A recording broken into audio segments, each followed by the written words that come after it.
Cockroach જનતા પાર્ટીની વાત સાંભળીને મનમાં ખરેખર ઘણું હલી ગયું છે.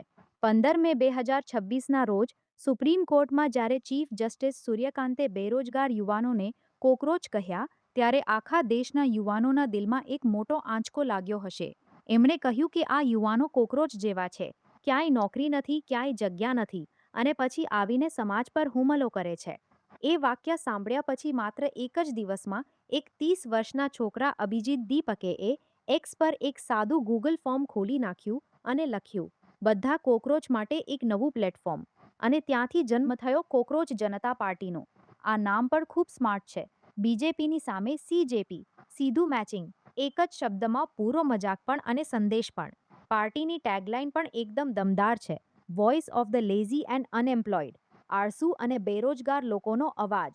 આખી વાત મજાક જેવી લાગે છે, પણ પાછળ એક મોટો ગુસ્સો છુપાયેલો છે. એક એવો ગુસ્સો જે લાંબા સમયથી યુવાનોના મનમાં ભરાઈ રહ્યો હતો. હવે આ માત્ર મીમ નથી રહી, આ એક આંદોલનનું રૂપ લઈ રહ્યું છે. સાચું કહું તો આ કોકરોચ જનતા પાર્ટીની વાત સાંભળીને મનમાં ખરેખર ઘણું હલી ગયું છે.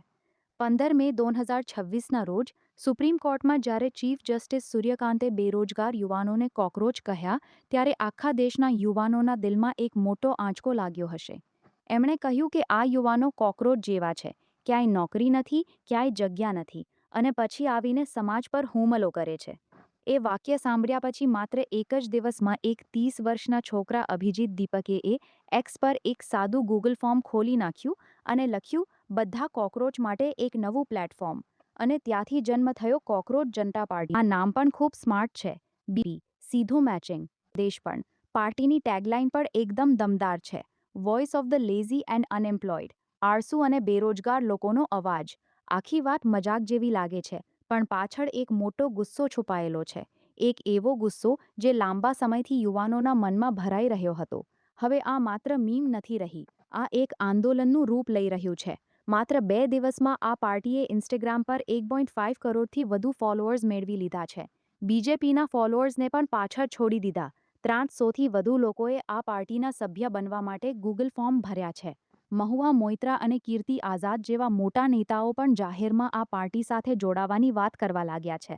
અને હવે તો લોકો બિહારની બાંકીપુર બાય ઇલેક્શનમાં આ પાર્ટી તરફથી ચૂંટણી લડવાની વાત પણ કરી રહ્યા છે.